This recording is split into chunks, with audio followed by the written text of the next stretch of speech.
Bueno, buenas tardes. Para mí es un placer, un gran honor haber sido invitado por Claudio y Matías y la gente de Paidós a esta presentación. Es un placer porque los conozco a ellos como profesionales y además porque es un tema que es realmente muy importante. Hoy tenemos las herramientas para detectar bastante temprano el autismo. Sin embargo, la cura es esquiva a la ciencia, pero hay mucho para hacer, reduciendo el estigma de la enfermedad, educando a los padres y familiares sobre cómo convivir con una persona en esta condición, con esta condición. Así que yo celebro que este libro, escrito por dos expertos como lo son Claudio y Matías, tenga un lenguaje accesible, un lenguaje científico, pero también humano, para cambiar la vida de muchas personas. Estoy seguro que este libro va a ayudar a cambiar la vida de muchas personas en el manejo diario, tanto de los pacientes como de los familiares, de los amigos que quieran introducirse en este mundo. En el tema de la salud mental, las enfermedades del cerebro son la primera causa de discapacidad en el mundo, más que el cáncer y más que la enfermedad cardiovascular. O sea, las enfermedades cerebrales son la mayor causa de discapacidad en el mundo actualmente. En los trastornos mentales, en la salud mental, estamos atrasados en la investigación. Debemos reconocer esto. Hoy, si alguien tiene una hepatitis, hay marcadores biológicos, enzimas que se pueden medir para diagnosticar la hepatitis, para ver la evolución del tratamiento. Lo mismo si uno tiene diabetes, un examen de sangre mide la glucosa, podemos diagnosticar a alguien diabético con un marcador biológico como es la medición de la glucosa. Podemos seguir el tratamiento, lo mismo con la presión arterial, lo mismo con la enfermedad cardíaca. Pero en muchas enfermedades o condiciones mentales esto no es posible. En los trastornos de desarrollo no tenemos un marcador biológico, en la ansiedad generalizada no tenemos un marcador biológico, en la depresión mayor no tenemos un marcador biológico, en el trastorno bipolar no tenemos un marcador biológico, en la esquizofrenia no tenemos un marcador biológico. Y esto se resuelve con más ciencia, con más investigación. Para que los países, los gobiernos, las instituciones desarrollen más ciencia, las sociedades tienen que presionar a esos gobiernos. Para que las sociedades presionen, para que haya más plata para investigar estas condiciones, la sociedad debe conocer e informarse. Así que este es otro de los objetivos que tiene este libro. Les diría indirectamente, porque yo estoy seguro que conociéndolos a Claudio y a Matías, los ha movido escribir este libro para transmitir lo científico y lo humano a los familiares, a los amigos de personas con autismo. Pero un beneficio indirecto que ellos han logrado y van a lograr es que la sociedad se eduque más sobre este tema. Y a partir de esta educación, de la reducción del estigma, lo lean periodistas, lo lean políticos, lo lean gente que tiene capacidad de decisión en las políticas públicas, y se invierta más en investigar esta condición. Así que yo quiero felicitarlos una vez más a Claudio y a Matías por esta obra que tiene un componente científico, un componente humano, pero también un componente de presionar por políticas públicas para bajar el estigma que existe en muchas condiciones mentales, para apoyar la investigación y para darle herramienta a los padres y familiares de personas con autismo de tener una mejor calidad de vida. Así que los felicito y muchas gracias por el trabajo.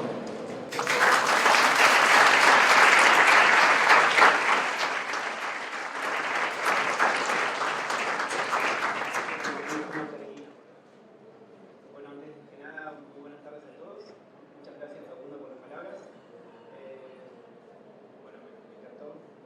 sé si llamarme experto. Yo creo que en autismo quizás no hay alguien experto realmente, porque es una frase muy conocida, pero no me canso tampoco de repetirla, que es mucho lo recorrido, pero la realidad es que estamos a años luz de todavía descubrir el real porqué.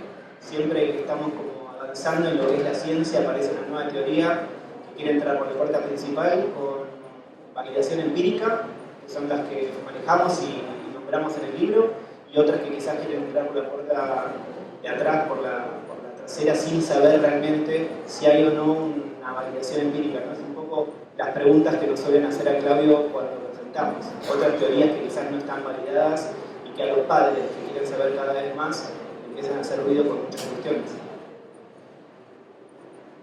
Sí, y tal vez la deuda que la ciencia tiene es hacia donde apunta. Decía recién Facundo, las enfermedades de neurología y de psiquiatría es poder ir encontrando marcadores biológicos que nos ayuden desde la clínica a poder diagnosticar y ratificar con marcadores específicos en niños o no, binarios, que puedan permitir diagnósticos que hoy no tenemos. Entonces el diagnóstico clínico, tal vez el mensaje importante en el libro y sobre todo en la difusión y el aprendizaje, la formación, la capacitación de diferentes personas, profesionales, docentes de diferentes niveles, que tengan herramientas para poder conocer, detectar y tal vez como objetivo principal el diagnóstico temprano. A lo mejor es lo que más va a modificar la vida de una persona, que se le cambia el rumbo. Con un diagnóstico precoz es un pronóstico completamente diferente. Entonces, nadie puede diagnosticar lo que no conoce y nadie puede sospechar lo que no sabe. Entonces uno tiene que aprender un poco más, conocer, educarse, capacitarse para poder generar diagnósticos tempranos con abordajes oportunos que mejoren y cambien el pronóstico. Y esto uno lo ve con el cambio que se genera, digamos, en los padres, y sobre todo la capacitación que existe también, y hoy con mayor nivel de curiosidad, de mayor acercamiento, no solo en el autismo, sino en las neurociencias, cómo tienen un impacto en las aulas. Sí, fue motivo de una jornada íntegra el viernes en este ámbito de la Feria del Libro, una jornada de neurociencias y educación. Y esto, volcado en el autismo, tiene que ver con conocer para saber, para detectar, para derivar oportunamente. Y esto es un cambio de paradigma muy importante con décadas atrás. También. Sí, quizás también con este tema del nuevo paradigma, ¿no? Otro de los objetivos del libro es que podamos cambiar esta foto que tenemos del autismo. Muchas veces cuando decimos la palabra autismo, escuchamos también la palabra mal dicha autista, nos limita y nos restringe mucho la representación mental que del autismo tenemos. O sea, yo creo que antes de empezar a estudiar psicología, la imagen que me venía a la mente era un niño de espaldas en un rincón, matándose, ¿no? Es un poco la imagen que le viene a mucha gente y no le vienen risas como en el video, por ejemplo. Así que el otro objetivo es cambiar esta foto, esta representación que tenemos del autismo y ir hacia un paradigma de las posibilidades, no quedarnos atrapados en el paradigma de los déficits y saber que se puede, que con tratamientos que están validados y amor sobre todo, se puede, y hay chicos que pueden avanzan mucho y adquieren un montón de habilidades. Quizás la estrategia tenga que ser más pensada y no seguir insistiendo por la vía de lo convencional, el aprendizaje que homogeneiza, sino poder aceptar la diversidad de pensamientos, la diversidad de sentimientos y aceptar que el perfil de aprendizaje en muchos casos es distinto. Y relacionado tal vez al punto anterior, nuestro órgano de cabecera, para la redundancia, es un órgano que nace inmaduro y del afuera depende la maduración del adentro. Es decir, todo lo que nosotros tenemos, nuestra corteza, nuestra sustancia gris, nuestras diferentes regiones cerebrales, dependen del afuera para desarrollarse.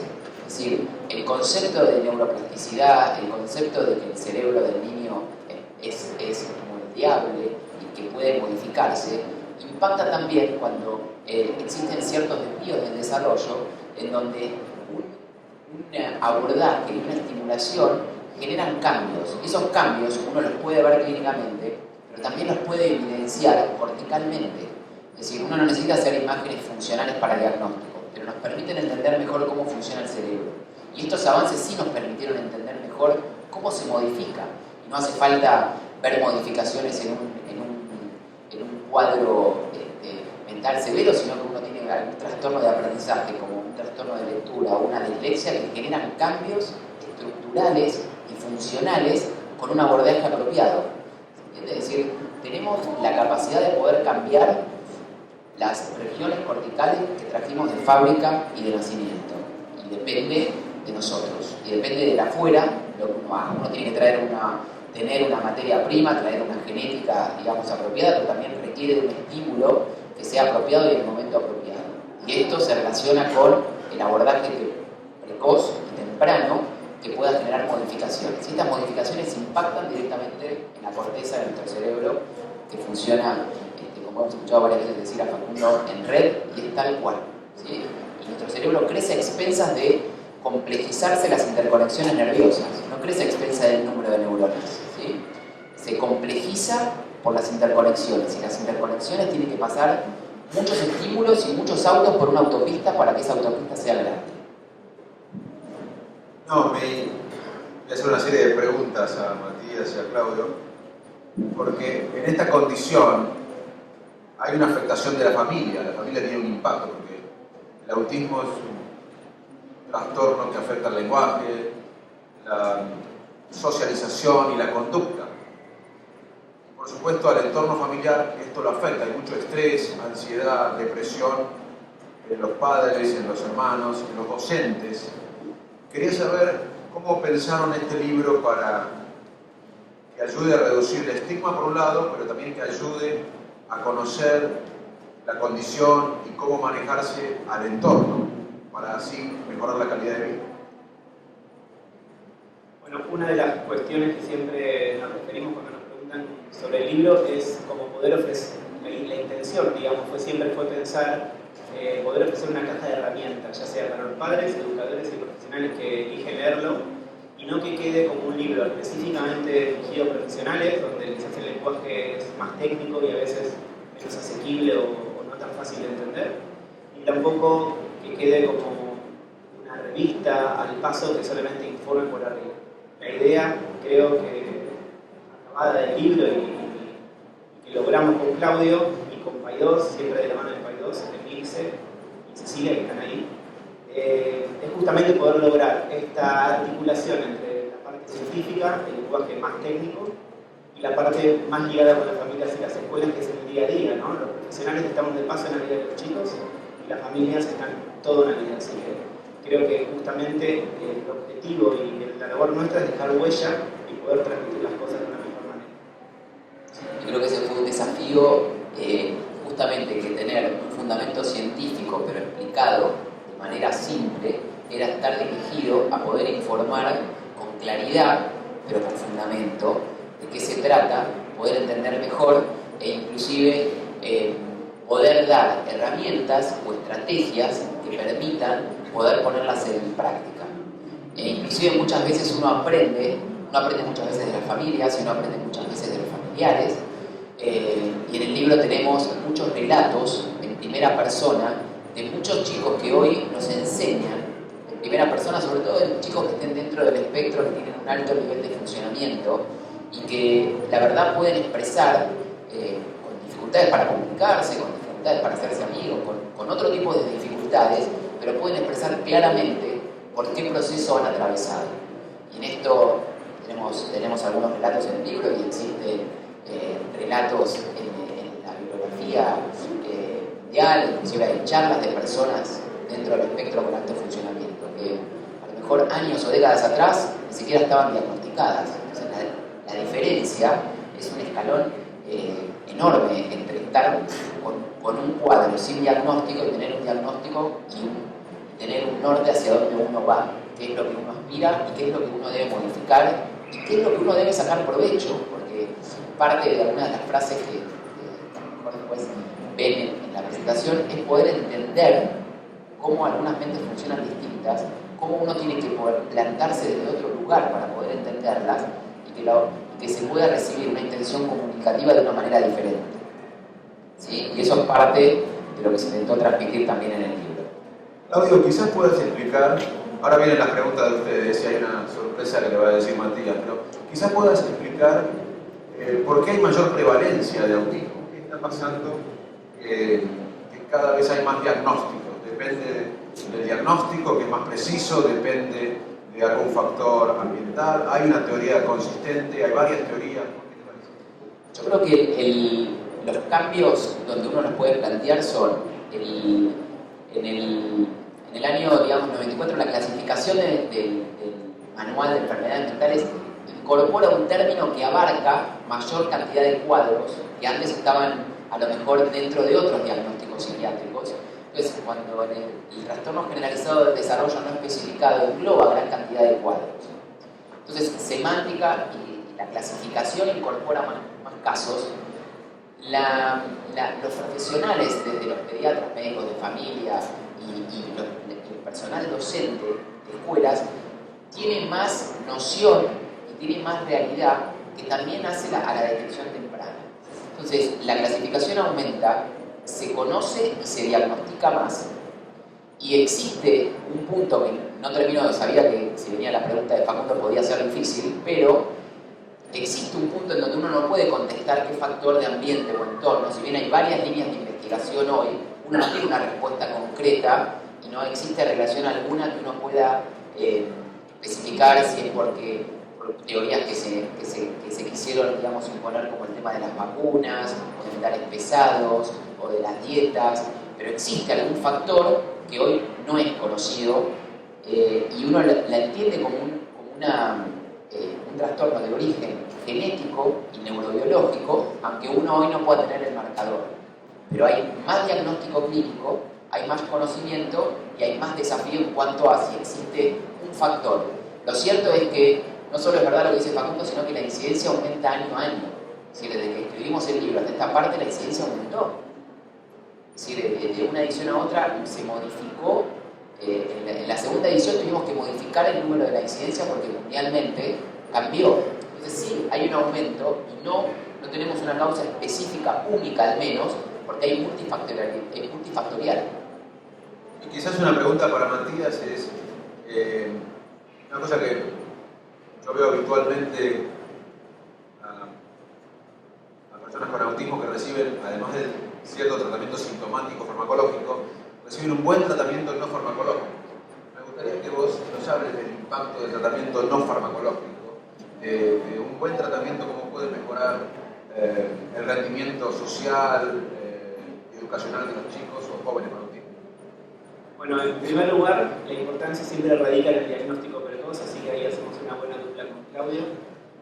Claudio lo ve primero, o yo lo puedo ver primero a la familia y al niño, pero la importancia siempre es poder identificar estas conductas que nos hablarían de un trastorno del espectro autista.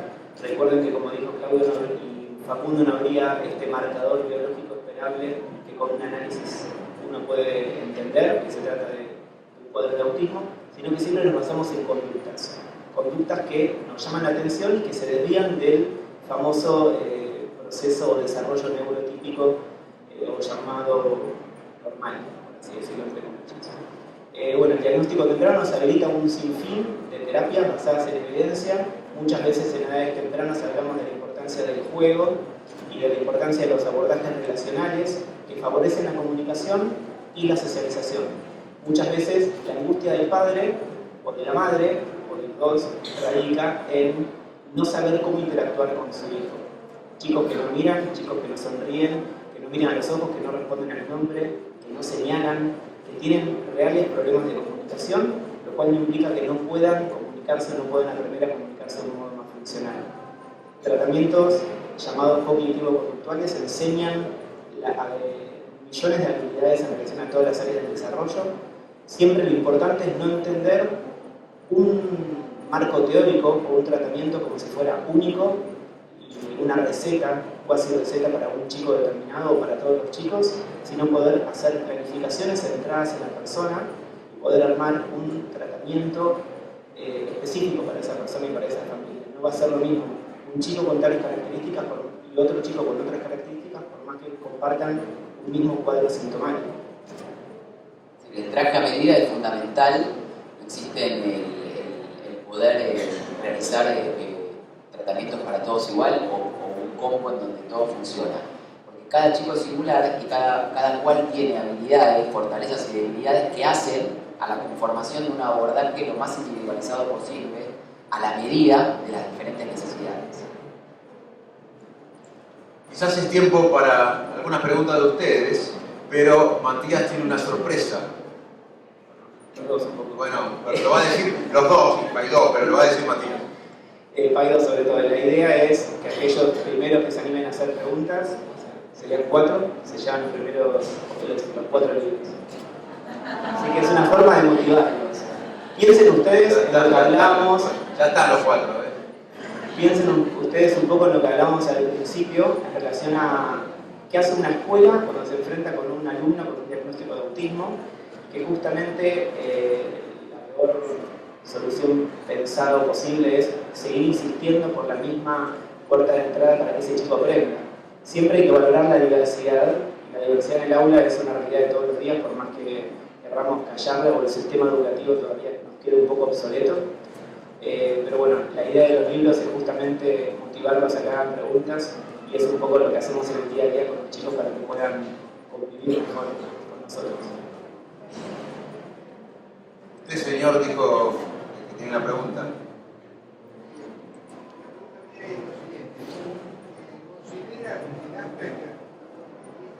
La pregunta es si considera el Asperger o el síndrome de Asperger como un cuadro dentro del espectro autista. En realidad sí, la clasificación lo ubica dentro del... La clasificación lo ubicaba dentro de los trastornos.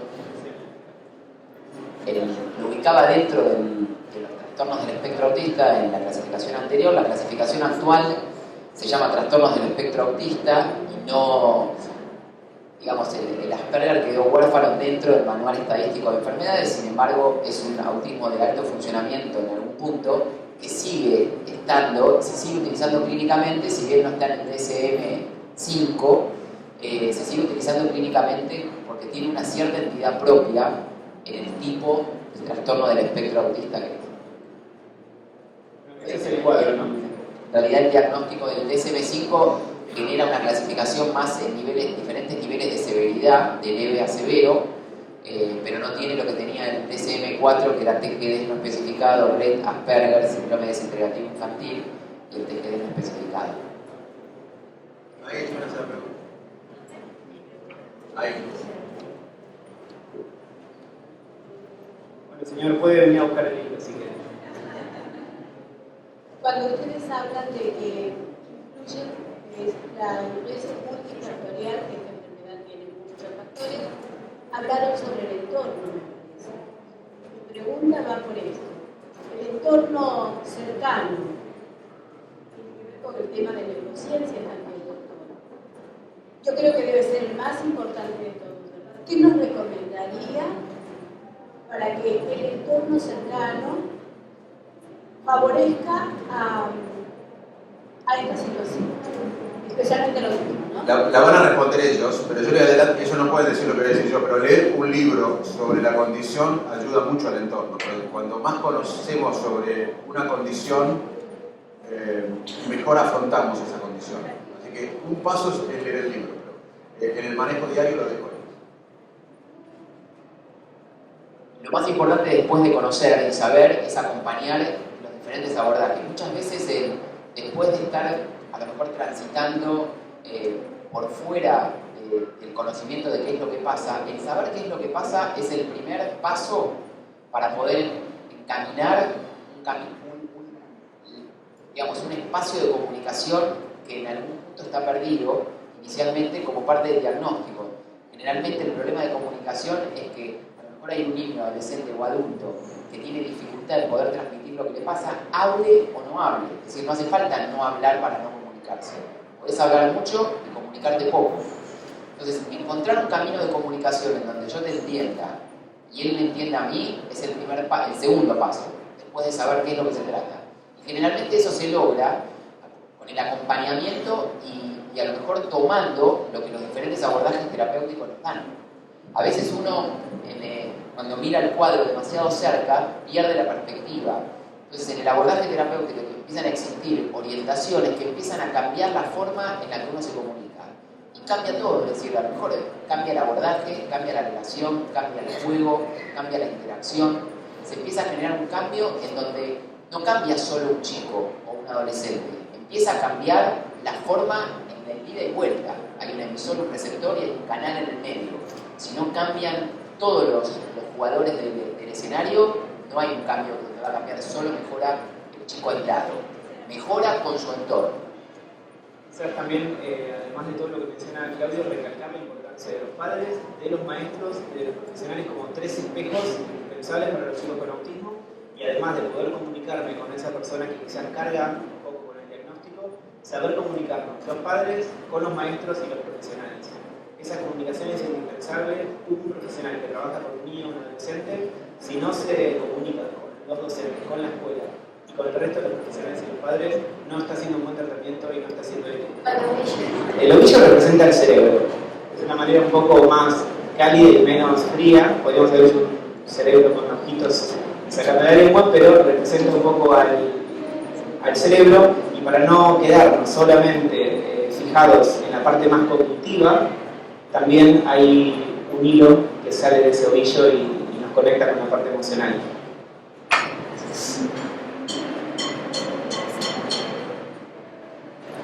Sí, hola. Tengo un hijo diagnosticado con el espectro autista. Digamos que coincide con Asperger, pero más allá de eso, en lo personal me ha pasado que ahora, no estoy hablando aquí en Buenos Aires, pero me ha pasado en otras partes del país, de deambular años por psicólogos, incluso consultas con neurólogos, supuestamente eminencias y demás.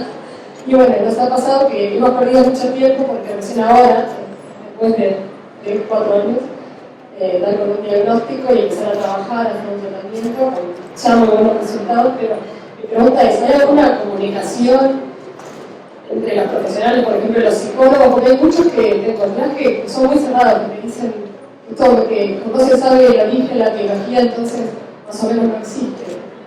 Y esto es muy grave porque terminan psicopateándote a vos, te dicen que es un problema de vínculo, te mandan a hacer psicoanálisis, no está mal, por supuesto. Pero como que siento que hemos pasado por mucha angustia, y bueno, para terminar por suerte en buenas manos, pero hay algún tipo de comunicación, hay debates, hay como toda una polémica, ¿no? No se sabe, no existe. Y hace mucho daño, porque uno hasta que da con la persona. Yo creo que lo que hace mal no es la teoría, sino el casarse con un marco teórico en particular, no pudiendo, esto que decía Claudio de la foto, ¿no? Si uno está con la foto muy cerca de la vista, no ve que hay otras cosas y quizás a un chico lo ayuda más un tipo de abordaje, a otro chico otro tipo de abordaje y a otro chico un sinfín de abordajes que funcionan más a modo de paleta de colores, ¿no? Que yo voy seleccionando una herramienta, un modelo, otra herramienta de otro modelo, y no quedarme fijado ni casado con una sola teoría. Igual el relato es bastante frecuente que ocurra. No es que el relato es una excepción de lo que uno escucha. Digamos, uno escucha y uno recibe, digamos, a lo mejor una familia, sobre todo, digamos, madres que reciben el abordaje psicoanalítico, psicoafectivo, y en algún punto real del vínculo, pero en realidad es secundario el problema inicial que tiene el chico de comunicación, en donde la mamá no encuentra la manera de que haya un ida y vuelta. Entonces el vínculo obviamente va a estar con alguna alteración, pero focalizarse en eso, de que la responsabilidad sea que una mamá está trabajando mucho, que una mamá no está en casa, o que el vínculo que tiene con el chico es el causal del cuadro, está completamente, digamos, cerrado en el camino. Por más que la mirada de relación en algún punto del vínculo esté, es secundario el problema principal, y no es trabajar sobre el problema principal. Y los cambios se ven, digamos, cuando uno aborda el problema principal. Por eso uno tiene que tener el diagnóstico, volvemos a la primera parte. Pero existe comunicación, la realidad de nuestro país es que viene de muchas décadas de formación exclusivamente psicoanalítica, y esto está cambiando digamos, en nuevas universidades y en formaciones que hacen los psicólogos especialmente después de recibidos, en donde pueden ver otra cosa. Y existe un debate que no es real, porque es como si parte de las neurociencias actuales toman lo que Freud en algún momento generó, y digamos, es una parte previa. Después siguió. Sí, después de Freud hubo otras evoluciones y Freud estaría un poco más con esta teoría que con la suya propia en esta década. Acá está un adelantado, que es el padre de Claudio Weisburg, que es un gran neurólogo. Fue un adelantado por el trabajo en equipo. Él combinó ser una eminencia, pero también trabajar en equipo. La medicina moderna y sobre todo el manejo actual de estas condiciones requiere de un equipo. Y sin jerarquía. El médico no tiene que tener jerarquía sobre un terapista ocupacional, un psicopedagogo, un neuropsicólogo, un psicólogo, un kinesiólogo. Uno prefiere a veces un equipo, buena gente, buenos profesionales, ante una eminencia que trabaje solo con su ego. Una eminencia que trabaje solo con su ego puede hacer daño porque está preocupado por su diagnóstico y nada más. El equipo, no solo en esta condición, en cualquier enfermedad mental hoy es importante que ustedes cuando vayan se trabajen en equipo. Desconfíen de las personas que trabajan solos. Hoy el equipo ayuda de diferentes aspectos al paciente y a la familia. Matías, hoy dijiste que los chicos eran mal llamados autistas. ¿Cómo podés explicar eso? Y después yo quería hacer un comentario mío que me encanta porque veo que se pone el acento en el ser humano y en lo particular que tiene ese ser humano y en lo afectivo. Y para mí la cosa va por ahí. Una explicación muy cortita. Si nosotros decimos que la persona cursa una condición del espectro autista es una cosa, si nosotros llamamos a la persona autista es otra cosa, porque parecería ser que la condición define a la persona, y es justamente lo que evitamos todo el tiempo. Una marca. Claro, justamente es no rotular, no estigmatizar y entender que es una condición que acompaña a esa persona, pero que no la define. Pero hay diferentes, no sé si síndromes, dentro de lo que se llama autismo, hay diferentes, hay chicos que son muy distintos, casos unos que otros. Vieron que en la presentación hace un poco había un paraguas, hace unas presentaciones había un paraguas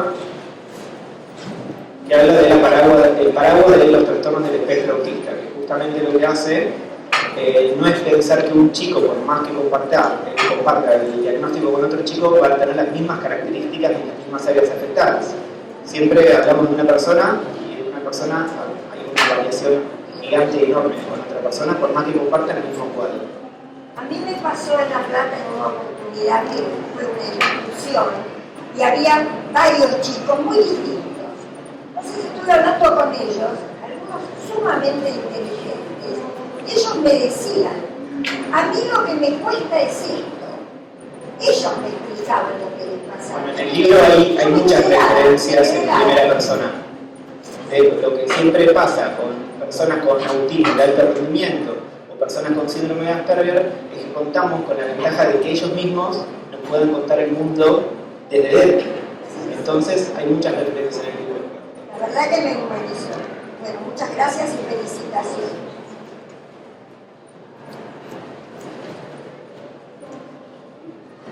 ¿Qué tal? Una pregunta. Bueno, yo soy mamá de un chiquito que tiene trastorno generalizado del desarrollo no especificado y leí el libro, me gustó mucho, me ha sido útil. Ustedes en una parte del libro hablan de ese recableado que se le puede hacer a un niño, mi hijo tiene 3 años, y yo como mamá me pregunto, ese recableado, ¿hasta dónde lo puede aproximar a lo que es un chico de desarrollo, como dicen ustedes, neurotípico, creo que utilizan ese término?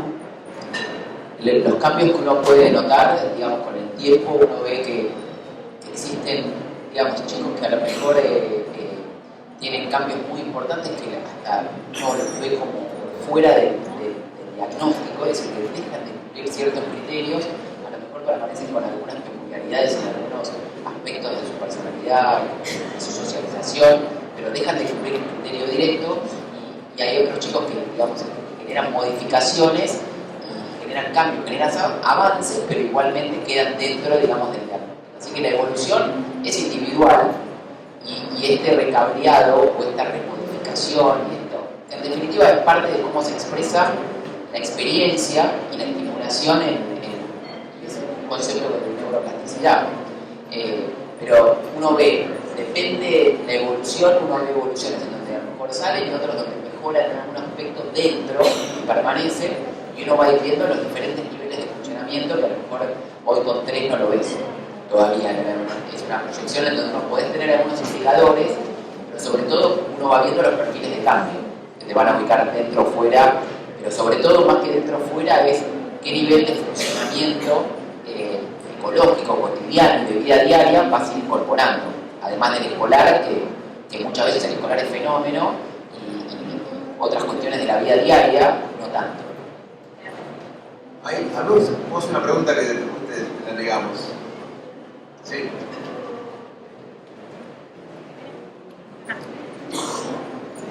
Buenas tardes, yo soy terapista ocupacional, trabajo con chicos del espectro.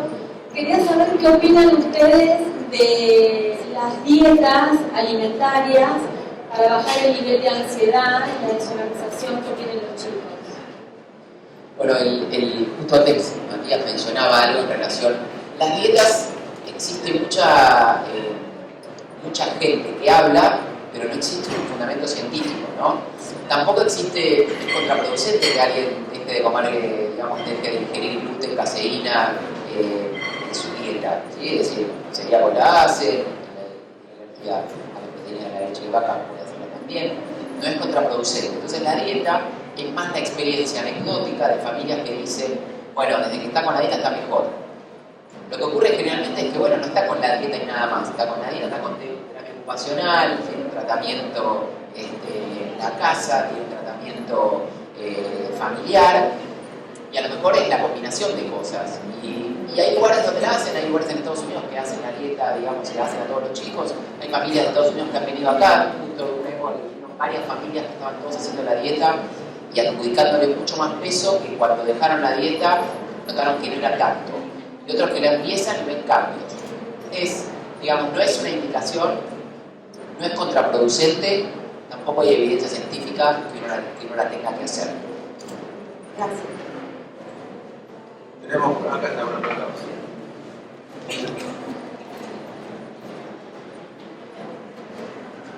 Hola, yo soy Karina y soy maestra integradora y actualmente hace 8 años que estoy trabajando como maestra de apoyo con nenes con autismo.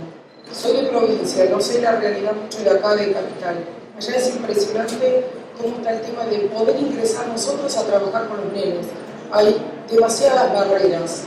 Ya vuelvo a decir, no sé cómo está el tema acá, pero ¿por qué se está dando eso tanto? ¿Por qué no hay un libre ingreso de nosotros para poder acompañarlos? Porque esto hace que también salgan y los expulsen de las instituciones. Esto de no puede estar, llora mucho, fíjate tu nene, viene a buscarlo, y también es un tema para los papás esto. O sea, es un tema importante, y la integración y la inclusión en la escuela común es un problema. Digamos, uno está hablando de la inclusión del profesional, es decir, del personal no docente, de la maestra integradora, del acompañante, y creo que estamos mejor que antes, queda mucho camino por recorrer, existen barreras y termina dependiendo, no queda instaurado como una decisión política, institucional, educativa, donde se va a seguir este camino, sino que termina siendo un poco colegio a colegio. Hay colegios del gobierno de la ciudad que esto funciona mejor, hay colegios del gobierno de la ciudad que funciona diferente. En provincia depende del lugar, termina siendo dependiendo de la escuela, termina siendo dependiendo de la directora, termina siendo dependiendo de la inspectora de la Dirección General de Escuelas, y no es una política que no tenga claro educativamente de que esto se da. Está escrito, hay más vocación de integrar, pero en la práctica muchos, digamos, privados y públicos, algunos la tienen demasiado puesto en la página web y poco en la realidad. Pero me parece que hay mucho más de lo que había hace una década o dos en relación a la capacidad que existe de incluir más chicos. Y de hecho a veces tienen como eso, como de la Dirección General de Escuelas en provincia, es incluir y no que hagan permanencia, o incluir influir de la forma que sea. Y bueno, y hay casos, digamos, que generan mucha dificultad en capital y en provincia. Quizás también entender que muchas veces el cerrar puertas, no te digo justificar, pero sí se sobreentiende el hecho de la falta de conocimiento. Entonces, en muchas escuelas no entienden realmente lo que le pasa a un chico, la familia muchas veces no saben cómo expresarlo, porque también transitan la cuestión del diagnóstico, la cuestión de la angustia, la cuestión de cómo la sociedad no los incluye en general, más allá de la escuela. Es partir de ahí, es empezar a dar información, es empezar a ir a las escuelas. Hace 15 días fui a una escuela justamente en provincia, en Ituzaingó, en una semana, 2 escuelas donde la directora quiso hacer la directora y la familia del nene, ¿no? Muy motivados para poder dar una charla a los chicos que compartían el aula con ese chico y ahora a los padres de esos chicos. Y en el otro jardín de infantes, que también fue en zona oeste, la idea fue invitar a los padres de todas las salas, 2, 3, 4 y 5, porque había chicos integrados en todas las salas. Así que yo creo que desde escuela a escuela es algo que se va haciendo día a día y es un poco lo que dice Claudio, que si bien todavía nos encontramos con muchas trabas, es mucho lo hecho y mucho lo recorrido y que fuimos destrabando de a poco también.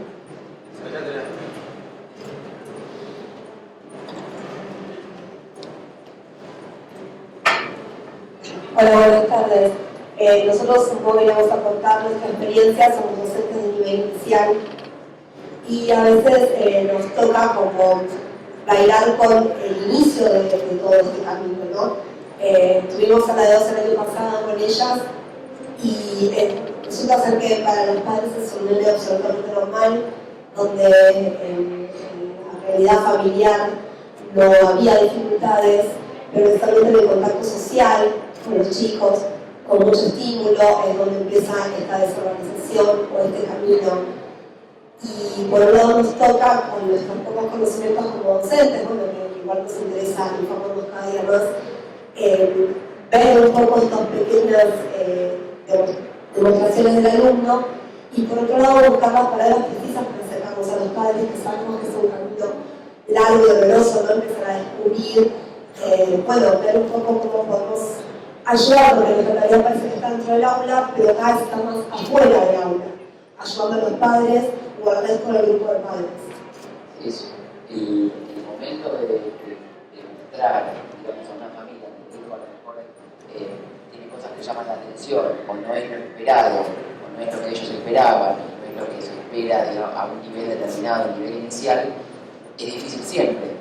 O sea, la forma en la que uno expresa, digamos, uno tiene que manifestar las preocupaciones de lo que ve, me parece que la sugerencia a lo mejor es no entrar en disquisiciones diagnósticas, o yo sospecho que a mí me parece que, digamos, eso dejar como en un ámbito de otra evaluación, pero sí marcar lo que a uno le llama la atención. Puesto de esa manera, eso es una foto de lo que uno ve, y es una foto diferente de la casa. Cuando del otro lado se recibe esa información, es como decís, es muy difícil recibirla. Y hay que ver cómo la recibís, si la recibís para el lado de voy a hacer todo, voy a salir ya a hacer, o a mí me parece que lo que vos decís es incorrecto. Yo no veo lo que vos ves. Te vas a encontrar con las dos, te encontraste ya con las dos, y uno tiene que, digamos, ver cómo poderse transmitir una información de la manera que pueda ser recibida y tomada en cuenta para tomar cartas en el asunto. Y quien recibe, en definitiva, digamos, la consulta, sea un psicólogo, sea el ocupacional, sea el médico, tiene que tener la información de parte de ustedes, es decir, tener la información de la escuela, tener la información de la familia, tener la información de la evaluación, es lo que decía Matías antes. Y esa comunicación entre las partes termina siendo una pieza fundamental de evitar malas interpretaciones de lo que uno dice o malas interpretaciones de lo que a la escuela le preocupa. En el fondo hay una...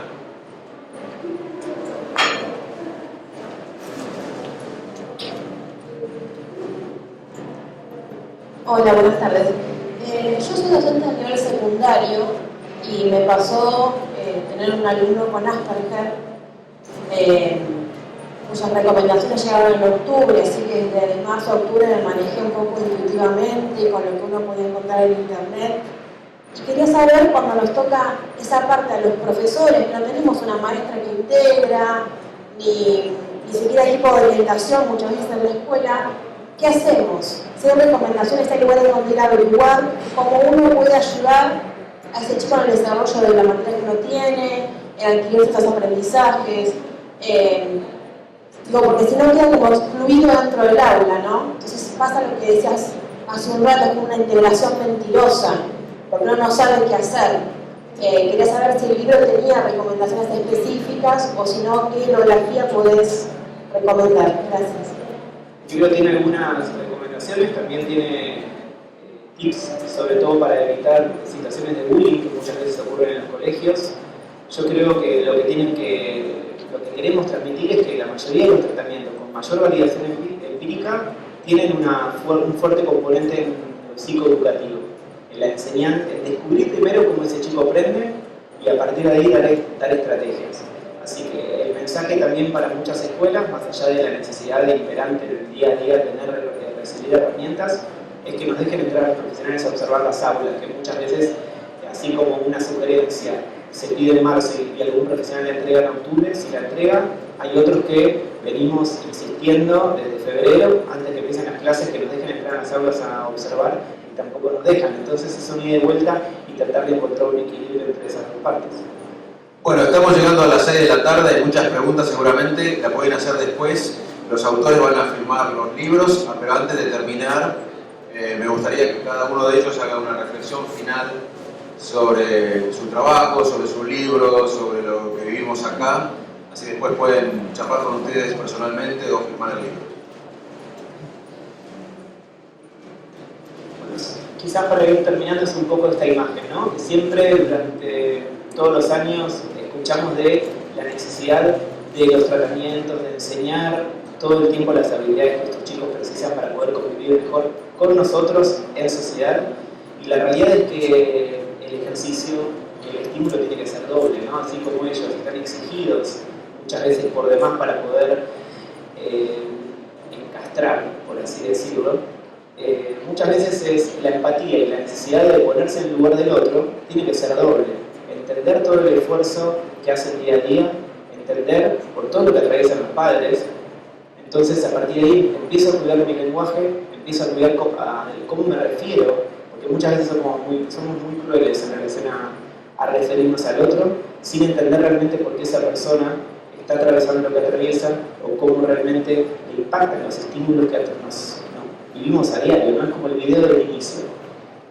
Bueno, a mí me pasa igual, yo tengo un montón de gente enfrente, tengo una cámara, eso me puede despertar mayor nivel de ansiedad o menos, lo puedo manejar mejor o lo puedo manejar peor, pero realmente este ejercicio de la doble empatía, quizás ahora dibujo ahí como un juego con la literalidad, que también muchas personas con autismo lo tienen afectado, pero es esto, es ponerme en el lugar del otro, entender y a partir de ahí crear un nuevo canal de comunicación entre los dos, o entre cada persona que realmente con amor quiera integrar e incluir a una persona con autismo. Muchas gracias por todo. Bueno, yo quería agradecer a los presentes, quería agradecer a los familiares que vinieron, quería agradecer a los docentes, y creo que el mensaje del libro que tiene que ver con poder difundir, poder transmitir conocimiento y poder abrir los ojos a algunas personas que a lo mejor no lo conocían o no lo conocen en profundidad. La presencia de docentes o el interés que existe hoy es tal vez uno de los primeros pasos en poder funcionar mejor en una comunicación más adecuada de profesionales, escuelas y familias. Si no existe esa comunicación, ese círculo, es muy difícil transitar en el que va a ser, digamos, el peor perjudicado, que son los niños, si no existe un canal comunicativo entre todos. Entonces, el transmitir y el ver que existe una mayor inquietud por parte de, hace 2 semanas estuvimos con Juan en una jornada de neurociencias y educación, donde había 1.600 docentes, y eso muestra interés por las neurociencias. Entonces es transmitir herramientas. ¿Qué hacemos en el aula con? Pero también la curiosidad desde los docentes, además de los familiares, de poder saber qué hacer, de tener la inquietud de preguntar, de ir a buscar si no recibo la información. Pero Un poco el canal es transmitir para una mejor comunicación que tenga un impacto directo en la evolución de los chicos. Y eso es un poco el mensaje del libro, de lo que vivieron y de lo que uno está viendo tal vez en el último tiempo de que existe un mayor interés. Que a lo mejor si no se baja como un lineamiento o como una decisión política es más difícil, pero me parece que en ese camino estamos. Para terminar, quiero hacer una breve reflexión. Más allá del diagnóstico preciso de cada síndrome dentro de los trastornos de desarrollo, hay una condición que está afectada, que es la capacidad social, el cerebro social. Las personas autistas en general tienden a tener déficit en el cerebro social, en lo que llamamos teoría de la mente, que es ponerse en el lugar del otro. Saber que el otro puede tener otra idea, otro pensamiento y que puede ser diferente a uno. Y la empatía es un concepto también relacionado que habla de entender lo que siente el otro e incluso sentir lo que siente el otro. Yo siento que con este libro estamos batallando de no tener problemas sociales, de cognición social nosotros, los que no tenemos autismo, y tratar de ponernos en el lugar del otro, del paciente, y tratar de buscar una ventana de comunicación. Así que yo lo felicito a Matías, a Claudio, por esta contribución para bajar el desconocimiento social que va a presionar seguramente para que haya más políticas públicas que beneficien a los pacientes y familiares con esta condición. Muchas gracias.